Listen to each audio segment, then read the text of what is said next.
The cameras flashed. The crowd froze. And just like that, Hollywood had a new obsession. Oh, it was everywhere. It really was. Welcome to Starscope Report. Join Jordan and Jamie as they uncover Hollywood drama, music industry shakeups, and viral influencer scandals. From red carpet surprises to social media controversies, we dive deep into the stories behind the fame. And today's story is an absolute massive one. It is. Picture the scene. It's February 26, 2026. You are scrolling through your phone. Maybe you're waiting in line for coffee, just minding your own business. Right. And suddenly, your feed is completely hijacked by this single, inescapable image. Stepping onto a Parisian red carpet is a legendary comedian who looks so fundamentally, radically different that millions of people simultaneously lost their collective minds. I mean, the timeline was just flooded with the wildest speculation. Yeah, some were convinced it was a brilliant performance art piece. Others were legitimately asking if the man had been replaced by a clone. Which is wild. Completely wild. We are talking, of course, about Jim Carrey. And today's deep dive is based on exactly what everyone is asking, why Jim Carrey finally broke his silence. It's the headline story of the week, for sure. Exactly. And we have a massive stack of sources for this deep dive. Yes. We're pulling from entertainment articles, massive Reddit threads, and biographical deep dives, all centered around his very rare reemergence from solitude. Because he really has been off the grid. Totally. Our mission today is to unpack not just those viral moments and the crazy conspiracies, but the profound personal metamorphosis of a man who looked at the Hollywood machine and decided he had done enough. And you know, the cultural reaction to that image tells us so much more about our own expectations than it does about Carrey himself. Oh, absolutely. We live in this culture that absolutely insists on freezing our icons in their prime. There is this collective demand for constant, unfiltered access to their private lives. We want them to stay exactly how we remember them. Exactly. And Carrey is actively defying both of those expectations. What we're looking at today is really a masterclass in boundary setting and reinvention. Okay, let's unpack this. We need to set the scene so you all understand the gravity of this moment. This wasn't just a random paparazzi shot on a Tuesday afternoon outside a grocery store. No, not at all. We're at the 51st César Awards. This is France's equivalent to the Oscars. It's highly prestigious, held at the legendary L'Olympia Theater in Paris. Carrey is there to receive the Honorary César. Which is a huge deal. Just to give you an idea, the recipient last year was Julia Roberts. Right, so it's a monumental career milestone. Yeah. And the whole evening was designed to be emotional, especially because he was introduced by director Michel Gondry. That specific pairing is such a crucial piece of the puzzle here. Michel Gondry, of course, directed Carrey in that 2004 classic Eternal Sunshine of the Spotless Mind. Such a good movie. It really is. And that film represents a seismic shift in how the world viewed Jim Carrey. Up until then, he was the undisputed king of physical slapstick comedy. Ace Ventura, The Mask, all of that. Yeah. But Gondry tapped into this profound, almost melancholic existential depth that Carrey had. That performance proved to critics, and especially to European audiences who really revere auteur cinema, that he was a serious dramatic force. So having Gondry introduce him wasn't just a fun reunion. No, it was a deliberate nod to Carrey's depth as an artist. Well, I was watching the footage of the ceremony, and the energy in the room completely shifts when Carrey steps up to the mic. He doesn't do a giant comedy bit. He actually delivers his entire acceptance speech in French. With a very pronounced American accent. Yeah, which actually made it feel incredibly earnest. You could see the Parisian crowd just melting. But there was this specific metaphor he used that really caught my attention. The sculptor quote. Yes. He looked out at the audience and said, as an actor, each character you play is like clay in the sculptor's hands, which you shape to your heart's desire. It is a stunning piece of imagery, and it really bridges two very different eras of his life. How so? Well, by comparing the act of acting to physically manipulating clay, he's communicating something vital about his current reality. Over the last decade, Carrey has mostly secluded himself in his New York art studio. Right, doing actual visual arts. Exactly. He transitioned from a performer who uses his body as the medium to a literal sculptor and painter manipulating physical materials. So he's subtly telling these filmmakers that his creative impulse hasn't died. He's just changed his tools. I love that. And he managed to deliver this poetic sentiment, but he still had that classic Carrey charm.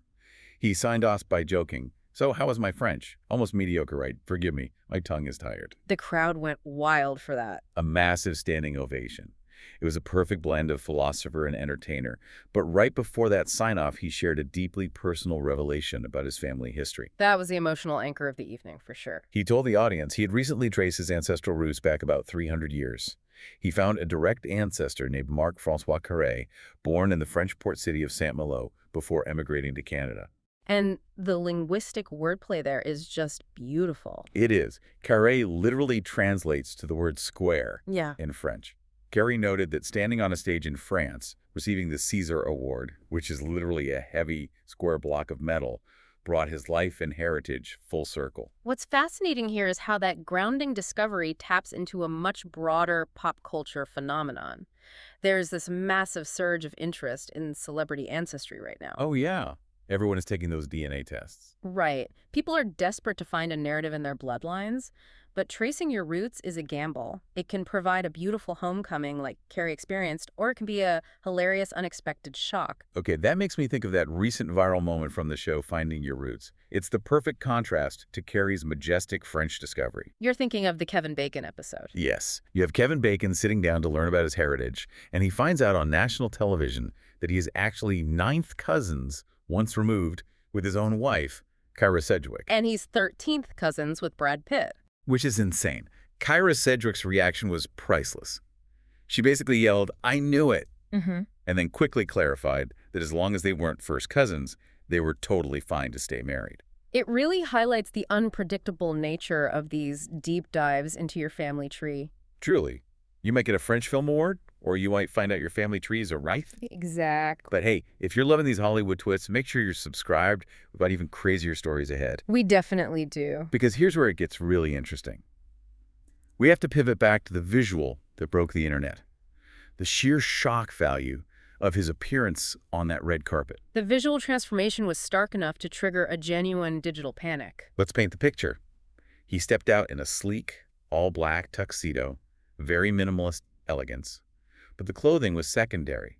It was his face and hair that stopped the timeline. Right, because for years he had that very heavy, graying beard. Yes, he had fully embraced the rugged, reclusive artist aesthetic.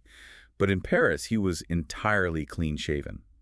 And the hair, shoulder-length, jet-black hair, parted sharply right down the middle. The public whiplash was real. Just a few months prior, at a Rock and Roll Hall of Fame event in November 2025, he had much shorter, heavily graying hair. To go from that to long, jet-black hair in months just broke people's brains.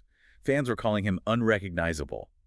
And naturally, the plastic surgery rumors fired up immediately. They always do. Various outlets started quoting Beverly Hills plastic surgeons. Dr. Millicent Rovello publicly theorized that Carrey might have had an upper blepharoplasty, which is an eyelid surgery designed to remove excess skin, making the eyes appear larger and tighter. Exactly. But the discourse didn't stop at plastic surgery. And that's not even the wildest part, because the internet completely bypassed logic and spiraled into a much darker conspiratorial territory. The cloning theories. Yes. The hashtag #JimCarreyDead started trending. Internet sleuths constructed these elaborate narratives that the real Jim Carrey had quietly passed away, and the man speaking French in Paris was a clone or an industry plant. And the evidence they used to back this up was just wildly out of context. They weaponized an old interview clip. Yeah, a clip from his Jim and Andy documentary era. For context, that documentary shows the borderline dangerous method acting Carrey did while playing Andy Kaufman in Man on the Moon. He essentially erased his own identity for months. Precisely. He was exploring the outer limits of identity. So years later, while promoting the documentary, he gave interviews discussing the psychological concept of ego death. He's talking about how the personality Jim Carrey was just a construct. Right. And in one specific clip, he looks calmly at the interviewer and philosophically states, "I'm dead," meaning the death of his ego. But the internet stripped away all that nuance. They took a brilliant artist discussing ego death, paired it with a photo of his new shoulder-length hair, and presented it as literal proof of a cloning conspiracy. It's a prime example of how quickly philosophical nuance gets flattened online. It really is. But let's be the voice of reason here and bring this back down to reality. Explain what was actually going on with the hair. The reality is wonderfully mundane. The shoulder-length jet-black hair wasn't a midlife crisis or a gothic rebrand. It was specifically grown out for his role in the blockbuster Sonic the Hedgehog 3. Which is so funny because Dr. Robotnik is famously aggressively bald. He is. But the third installment expands the lore. Carrey took on a dual role. He plays the classic Dr. Robotnik, but he also plays Robotnik's grandfather, Dr. Gerald Robotnik. Ah, okay. And for the grandfather character, the production required long, unkempt hair. Rather than wearing a wig, Carrey spent a year and a half growing out his real hair. Wow. Talk about commitment. Yeah, and his co-star, Lee Majdoub, literally shaved Carrey's long hair entirely off on camera later for a promo so he could transition back into the bald Robotnik look. So the Great Parisian Clone Mystery of 2026 was literally just a scheduling conflict. Exactly. The unrecognizable look was just a movie production timeline clashing with a real-world red carpet immune. It's crazy how quick we are to assume the most bizarre scenario. But amidst all the noise about clones and hair, a lot of people missed the biggest, most genuinely shocking revelation of the night. The real story. Yes. Later in the deep dive, we'll talk about the shocking twist nobody saw coming, but I can't wait. Let's just get into it now. Who was he holding hands with at the event? This is a profoundly significant turning point in his personal life. Sitting in the front row of the Olympia Theater, right alongside Carrey's daughter Jane and his teenage grandson Jackson, was a woman named Minna. She's also been referred to in some earlier reports as Minzy. And in the middle of his speech, Carrey completely shattered his strict privacy. He publicly referred to her as his sublime companion and openly declared, "I love you, Minna." That is a massive shift for him. They've kept this relationship a total secret since they were first spotted together in February 2022, leaving a Judd Apatow charity show in LA. To maintain a completely secret relationship in Hollywood for 4 years is practically a magic trick today. Seriously. And to understand the magnitude of this reveal, you have to look at Carrey's romantic history. For decades, his personal life was public property. Played out under the brutal glare of the paparazzi. Exactly. He had a marriage to Melissa Wummer as he was skyrocketing to fame, a very brief, high-profile marriage to Lauren Holly, a heavily scrutinized 5-year relationship with Jenny McCarthy. But every disagreement was documented. And all of that invasive scrutiny culminated in the profound tragedy of 2015, the devastating death of his ex-girlfriend, Catriona White. The aftermath of that loss was horrific for him. He was dragged through highly publicized wrongful death lawsuits, which were eventually entirely dismissed. But the emotional toll was immense. Following that trauma, Carrey essentially vanished into strict isolation. There is this viral quote from Carrey floating around Reddit that really explains this. He said, "Solitude is dangerous. It's very addictive. It becomes a habit after you realize how peaceful and calm it is. It's like you don't want to deal with people anymore because they drain your energy." When you think about the sheer volume of energy it takes to be Jim Carrey, projecting that manic joy while dealing with public trauma, it makes sense that the silence of an empty room became intoxicating. He retreated to his New York art studio to focus on his paintings, political cartoons, and sculptures, works like Isla and Ceramicus. He stepped away from Hollywood because he felt he had done enough and is enough. Which is why Minna's presence is the perfect final piece of the puzzle. She's an LA-based artist and actress. Finding a fellow artist allowed him to break his addictive solitude without returning to the draining energy of the Hollywood machine. She seemingly seamlessly integrated into his quiet life of family and art. He found a beautifully balanced next chapter. He didn't have to sacrifice his peace to find companionship. Exactly. So as we synthesize all these threads, the viral look, the ancestry, the philosophy, the secret romance, what does this mean for you listening right now? There's a vital lesson here. Carrey's journey teaches us that you don't have to remain the person everyone expects you to be. You can change your look, step away from your peak career, keep your private life fiercely protected, and find peace in your own creative outlets. You have the right to set that boundary. Whether it's dealing with the internet overanalyzing you or just needing to retreat to your own art studio to recharge, there is immense power in knowing when to say, "I have enough." Stay tuned and hit that subscribe button so you don't miss what's coming next, because we always bring you the real story. And this raises an important question to leave you with today. Lay it on us. Carrey noted in his Cesar speech that acting is like taking clay and shaping it for an audience. But over the last decade, through his solitude, his painting, and his quiet relationship, he has been shaping his life without an audience. Oh, that's powerful. Look at your own life, your career, and your relationships. How much of your daily clay are you shaping just to please the audience around you?